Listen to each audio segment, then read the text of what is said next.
Stars, your boy Ross back at it again with another video. So I'm going to check out 10 WWE wrestling matches so bad they received 0 stars. Now, this should be a very interesting one.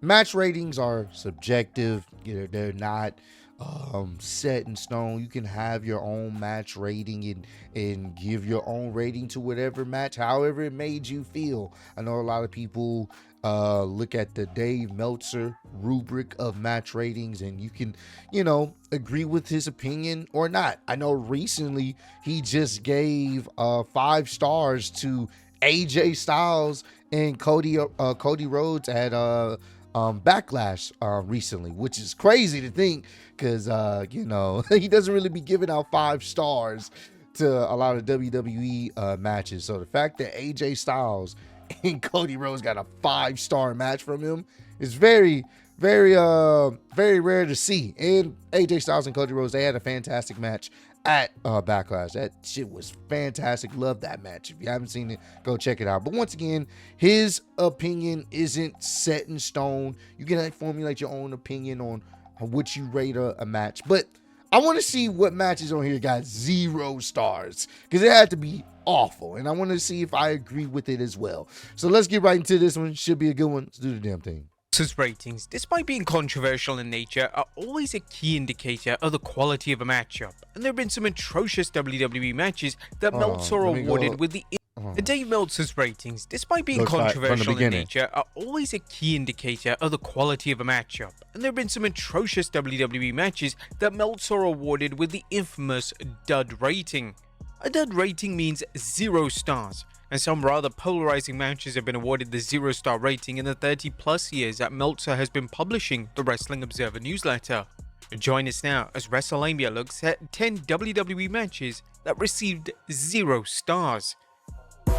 This should be very interesting.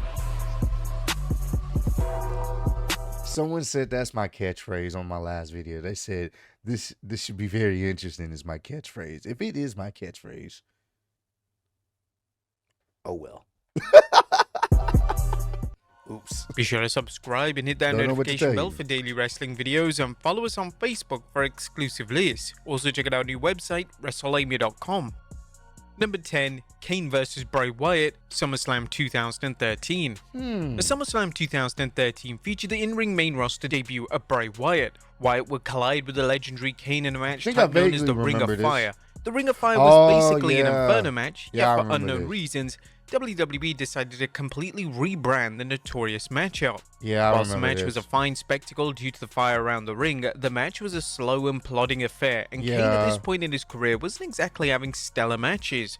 In The Observer, Dave Meltzer would claim that the match was really bad, and he also added, "Not a good debut at all for Wyatt. The fire around the ring limited what they could do. They didn't click, and the finish was bad considering the whole idea of the gimmick was that nobody could interfere, and it was an interference finish. The flames were kept low, except they'd shoot up whenever somebody would take a bump. At first, it felt like kind of a spectacle, but after about 2 minutes, it just felt like a bad match."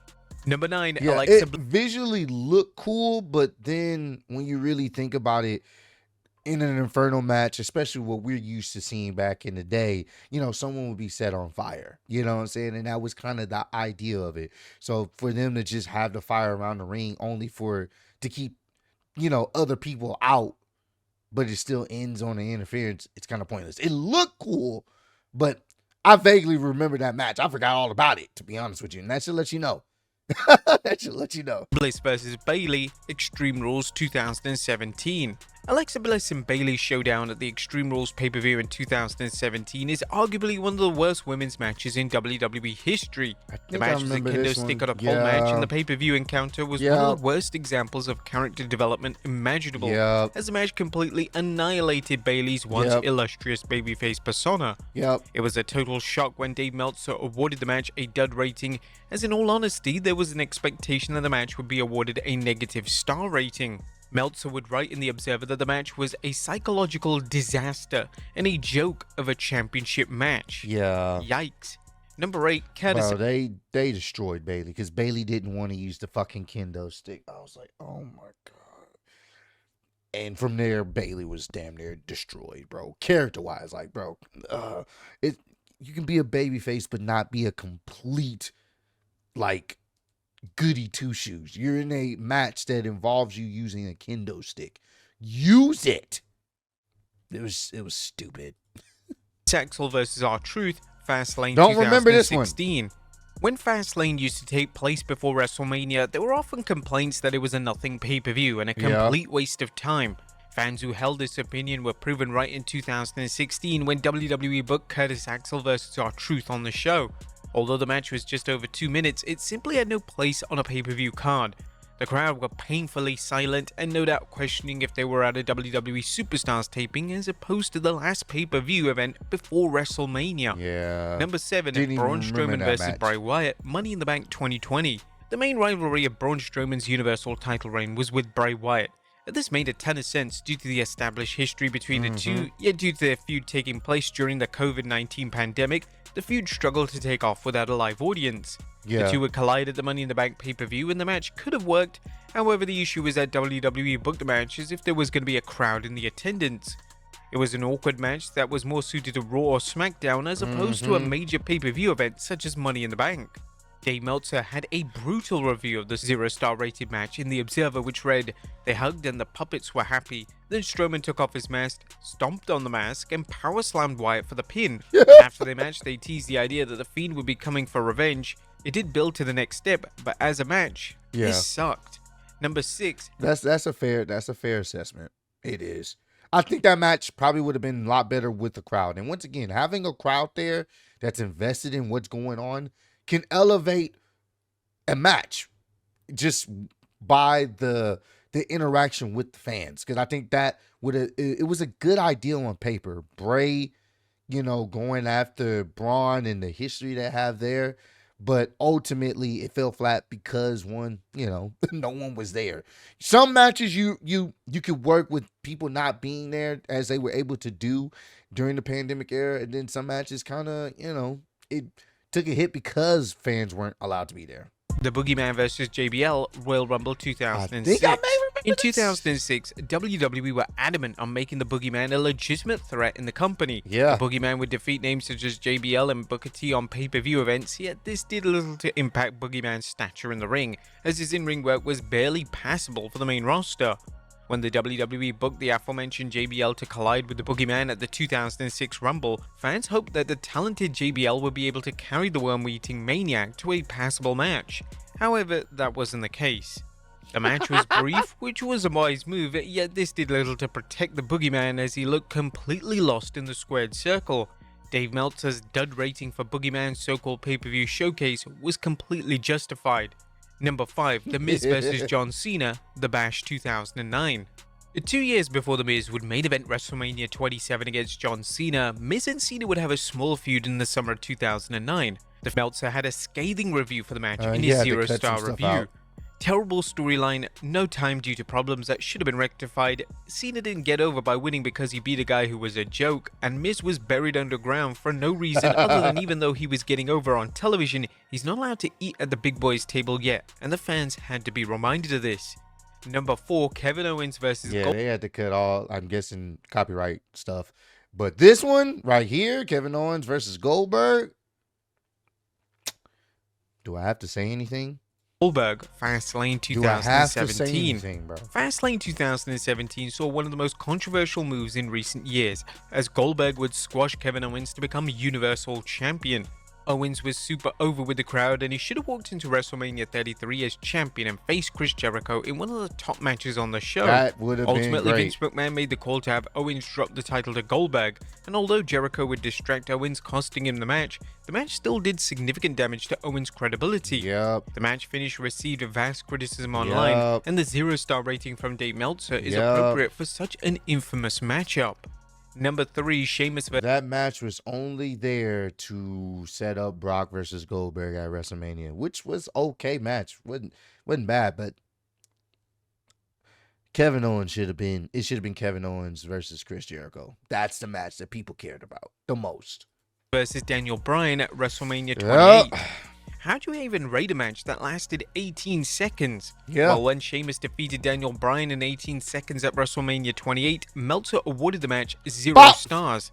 Meltzer would state that if the WWE were going to deliver a title change within a few seconds, then it should have been in the Cody Rhodes vs Big Show Intercontinental title match. Tons of yes chants and signs. Bryan kissed AJ and turned around into a bro kick for the pin. To me, if they wanted to do a 10-second title change, the Show vs Rhodes match was the one to do it in. Although the match was designed to get Sheamus over, it did quite the opposite. Yeah. Following the record-setting loss, Bryan became even more popular with the crowd. Snowballed into what we ended up getting with Daniel Bryan being the top guy in the company, because fans were just disgusted at what they did to him. And if that doesn't happen, we don't know if we get the yes movement. They actually had a legitimate match. We don't know if we get that yes movement. But because he got squashed in like 10 seconds, the yes movement got even stronger because of it. So you got to think about that. The messed up things that booking has been presented to certain wrestlers actually help wrestlers in the long run. Number 2, Batista vs Kane, Armageddon 2002. It took some time for Batista to become a top star in WWE. When he was thrown into the deep end in the late 2002, Batista struggled from an in-ring perspective, and this was highlighted when Batista had a singles match against Kane at the Armageddon event. The match was met with a crowd that couldn't care less about Batista, and it's crazy to watch this match compared to Batista's matches later in his career, as the improvement is unbelievable. Meltzer, to nobody's surprise at the time, absolutely hated the match, and in his analysis of the lackluster match, Meltzer would claim that Kane was the wrong guy for Batista's first major program in the company. Crowd set a new level of dead for this one. Flair tried to be the whole match, but didn't come close to saving it. This was the wrong guy for Batista's first program, but I understand the idea. You make a star by beating an established star. He was going to do so here. Kane no-sold all of Flair's interference, but it allowed Batista to get an advantage. There was a spot where Batista dropped Kane going for the powerbomb. I hope Batista isn't scared by that one, because the crowd just killed him. And number 1, Jack Swagger vs. But it worked. Ultimately, he found his footing and got with the right people even more, and he became WWE's one of their biggest stars. Oh, this one? Oh, yeah. It deserves to be on this list. Versus the Big Show, Over the Limit 2010. Oh my Jack God. Swagger had one of the worst title reigns imaginable in 2010. Swagger had the talent in the ring, yet WWE didn't want to commit to making Swagger a credible world champion, meaning that his reign was lifeless and boring. Swagger would defend his world title against Big Show at the Over the Limit pay-per-view, and the match would last 5 minutes, and those 5 minutes were met with painful silence from thousands of fans in attendance. The match would end in an anticlimactic manner as Swagger would hit Big Show with the world title. There was no sense of anger that the match was over, and this was a clear indication that fans had zero interest in Swagger as world champion. Writing in The Observer, Meltzer would sum up the match as well as outline the main issue with Swagger's 2010 world title reign. I really am stunned by watching a WWE pay-per-view in the sense that even if it's not what you expect, it makes sense. I keep expecting the deal where Teddy Long would come out and say how he's not going to let Swagger out that easily, and it never happened. Swagger comes in as a weak champion in the sense that people don't see him yet at the level, so they have to book him to get him at that level. Instead, they're doing the opposite so far. But there you have it, folks. 10 WWE matches. I'm okay with that.